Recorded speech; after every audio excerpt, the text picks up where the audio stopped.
ሰላም ሰላም ቤተሰብ እንደምን አደራችሁ? እንደምን ዋላችሁ ካልኩኝ በኋላ ወደ ዋናው ርዕሴ እመለሳለሁ። የዛሬው ርዕሴ እንግዲህ በሁለት ነገሮች ላይ ያተኩራል። አንደኛው ስለ ጊዘን ከተማ ሁኔታ ሲሆን፣ ሁለተኛው ደግሞ ዛሬ ጠቅላይ ሚኒስትሩ ስላስመረቁት የንፋስ ስልክ ይሆናል ማለት ነው። የንፋስ ኃይል ንፋስ ስልክ አልኩኝ ተምታታብኝ። ስለ ንፋስ ኃይል ያስመረቁትን ያንን በተመለከተ ይሆናል ማለት ነው።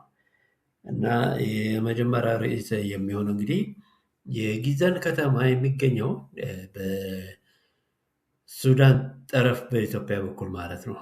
እና ይሄንን ከተማ ካሁን በፊት የዛሬ 10 ነው 12 ቀን እንደ ብሬኪንግ ኒውስ ወይም ደግሞ ሰበር ዜና አድርጌ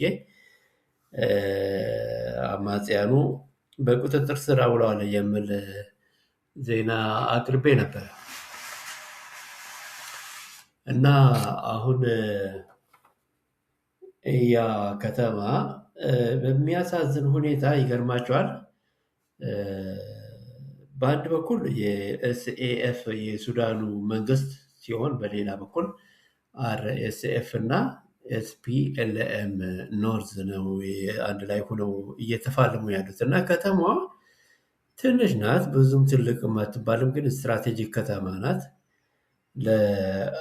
ለሩሴሬስ ዳም ወይ ደግሞ የሱዳን ትልቁ ሁለተኛ ግድብ ማለት ነው፣ የኤሌክትሪክ ኃይል ግድብ እዛ አጠገብ ነው የሚገኘው። ከዛ ቀጥሎ ያለው ያው ዳሙ ወይ ደግሞ ግድቡ ከሱዳን ምስራቅ ሱዳን ወይ ደግሞ የብሉ ናይል ክልል ዋና ከተማ ጋር አንድ ላይ የተያዘ ነው ግድቡም ያለው። ከጊዜም ደግሞ ብዙ አይርቅም። እና ያንን እነኛ አማጽያኑ እንዳይዝባቸው የሱዳን ኃይሉን በዛ በኩል አጠናክረዋል። ምክንያቱም አርኤስኤፍ እና ዋነኛ አማጽያኑ የኤስፒኤልኤም ኖርዝ ከአሁን በፊት ኩርሙክን የዛሬ 3 ሳምንት አካባቢ እና 4 ሳምንት አካባቢ ተቆጣጥረው ነበር። እና አሁን ወደ ጊዘን እየሄዱ ነው። ጊዘንም በቤኒሻንጉል በኩል ጠረፍ ላይ የምትገኝ ሲሆን፣ ጊዘን እንግዲህ ጊዘን ሱዳን እና ጊዘን ኢትዮጵያ በማለት ይከፈላል ከተማው። እና ያቺ ከተማ ስትራቴጂክ በመሆኗ ነው እንጂ በጣም ትንሽ ከተማ ናት። ብዙም ትልቅ አትባልም። ከኩርሙክ ያነሰች ናት። ግን በጣም በጣም በጣም እየተፋለሙ ነው እዛ ከተማ ላይ ብዙ ሺህ ስደተኞች ወደ ኢትዮጵያም ወደ መሀል ሱዳንም ወደ ሩሴሬስ ዳም የሚገኝበት ከተማ ነው። ወደ ደማትን ዋና ከተማ ስል የምስራቅ ሱዳን ዋና ከተማ ማለት ነው። ወደዛ በጣም እየፈሰሱ ነው። እና እቺ ጊዘን የምትባላ ትንሿ ከተማ ላይ ግን በጣም በጣም ብዙ ጊዜ ነው የፈጀባቸው። 2 ሳምንት በላይ ነው አሁን እየተፋለሙ ያሉት በዛ ከተማ ላይ። እና ያኔ አማጽያኑ በቁጥጥር ስር ላይ አውለዋል በሚልበት ሰዓት ያኔ የሰበር ዜና ሳቀርብ ኮንትሮል አድርገው ነበር። እና አሁን ሳየው ግን ነገሩ በቃ እንትን ነው። አንዴ የሱዳን መንግስት ወደ ኋላ ያፈገፍጋል፣ ከዛ ይመጣል፣ ያፈገፍጋል፣ ይመጣል። እና ከተማን እንደተቀያየሩ ነው። በአብዛኛው ግን ኃይሉ የሚያመዝኑ በአማጽያኑ በኩልም ቢሆን የሱዳን ኃይሎችን በዛ በኩል እንትን በጣም እየተፋለሙ ነው ያሉት። የሚያስቀው ነገር ከኛ የሚለየው ምንድን ነው? ከኛ ሀገር የሚለየው ነገር አሁን የእኛዎቹ ፋኖቹ ወደ ኋላ መንግስት ኃይሉን ወታደሮችን ወደ ሌላ በሚያሰማራበት ሰዓት ባዶ ከተማ አግተው ይገባሉ። መንግስት ሲመጣባቸው ደግሞ ወደ ኋላ ያፈገፍጋሉ ማለት ነው የፋኖቹ። የሱዳኑ ደግሞ በተቃራኒ ነው። እነኛ አማጽያኖቹ አሁን ጊዘንን ተቆጣጥረዋል። እና አሁን ምንድን ያለው አማጽያኑ የሱዳን መንግስት መጣባቸው ወደ ኋላ ማፈግፈግ ሳይሆን በቃ በጣም ነው የሚፋለሙት እዛ አካባቢ። በጣም ትልቅ ትግል ያለው እና በኃይል አንደኛው ሲያሸንፍ ከተማን ይዛል፣ እንደገና እነኝም አሸንፈው ያባራሉ። እና በአብዛኛው ሚዛኑ የሚያመዝነው እንግዲህ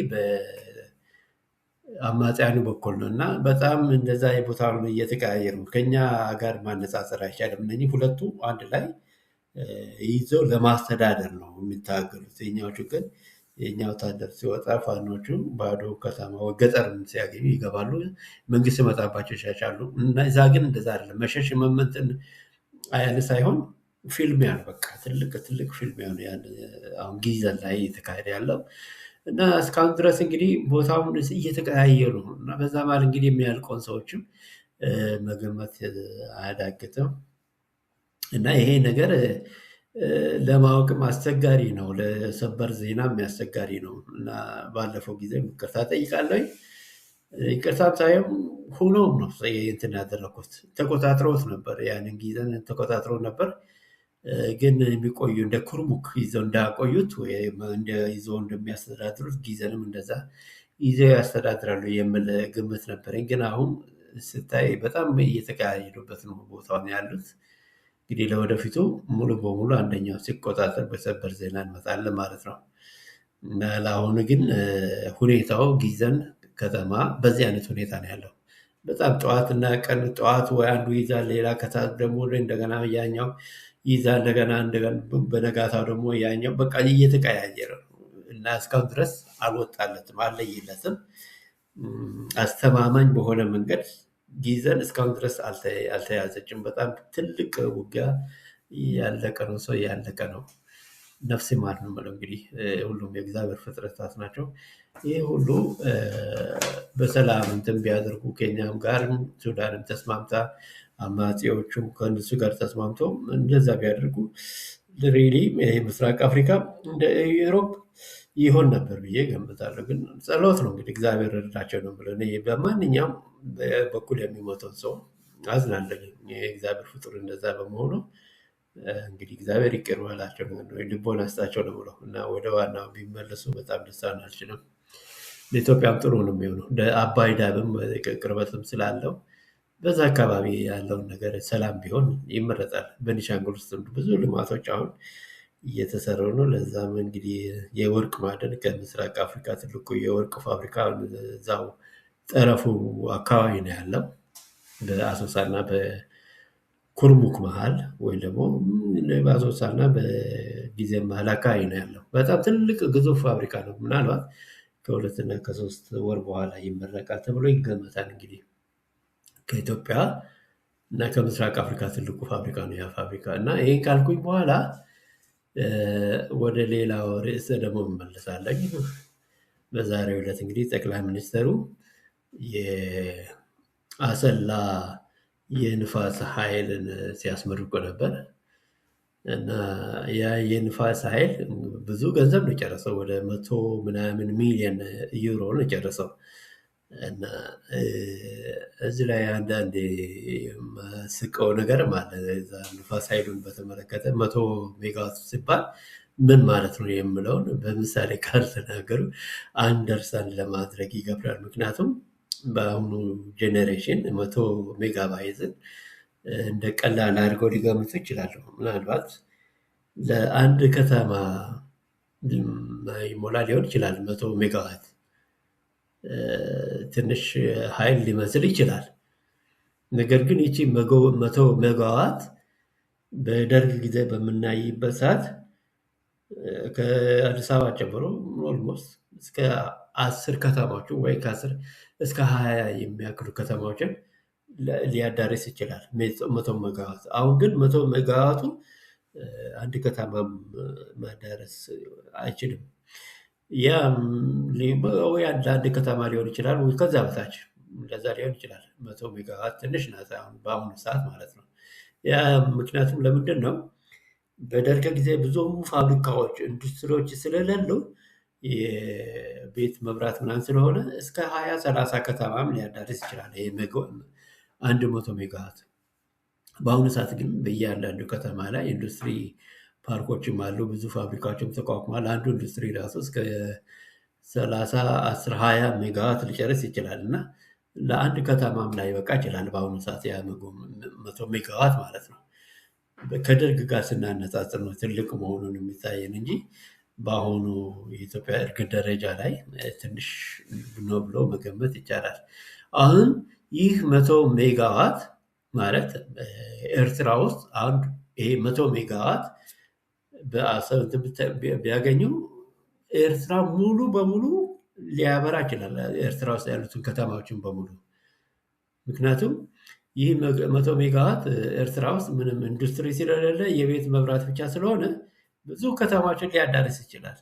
ከኢትዮጵያ አንጻር ማየት አያስፈልግም።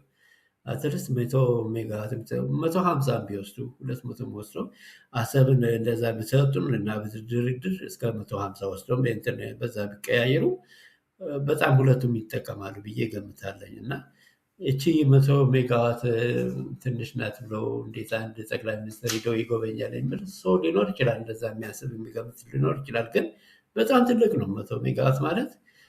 በአሁኑ ሁኔታ ላይ ኢትዮጵያ ውስጥ ብዙ ኢንዱስትሪዎች ስላሉ ለአንድ ከተማ የማይበቃ መስሎ ሊታየን ይችላል እንጂ በደርግ ጊዜ እስከ 20-30 ከተማዎችም ያዳርሳል። ይህ 100 ሜጋዋት እና ትዝ ይለኛል በአንድ ወቅት መልካዋካና ስመረቅ 180 ሜጋዋት ነበር ሲመረቅ ማለት ነው። እና አጋጣሚ ሆኖ ባሌ እንደዛ ሄጄ ነበር። ከመልካዋካና ባሌ ጎባንና ሮቤን በደንብ አድርጎ ነው የሚያዳርስ። መልካዋካና ወደ አሪስ ብዙ ከተማዎችን ነበር ያ እንትን ሲያዳርስ የነበረው። አሁን መልካዋካና ግን በአሁኑ ሰዓት ለአንድ ከተማም የሚበቃ አይመስልም። ምክንያቱም ብዙ ኢንዱስትሪዎች ስላሉ ማለት ነው። አገራችን ብዙ ስላደገች ለማለት ፈልጌ ነው። እና እንደው አሳንሳችሁ እንዳታዩ አዲሱ ጀኔሬሽኖች በድርጎ ያለነው ሰዎች ነን የምናውቀው ምን ያክል ብዙ እንደሆነ 100 ሜጋዋት እና ያንን ለማስረዳት ፈልጌ ነው። ስላዳመጣችሁኝ አመሰግናለሁኝ። እንግዲህ ይህንን ሚዲያውን ለማሳደግ ላይክ፣ ሼር እና ሰብስክራይብ አድርጉ። እንግዲህ ለስለ ጊዜ እግዚአብሔር በሰላም ይህንንም ጊዜ ስላቆየን አመሰግናለሁ። ታንክ ዩ ቬሪ ማች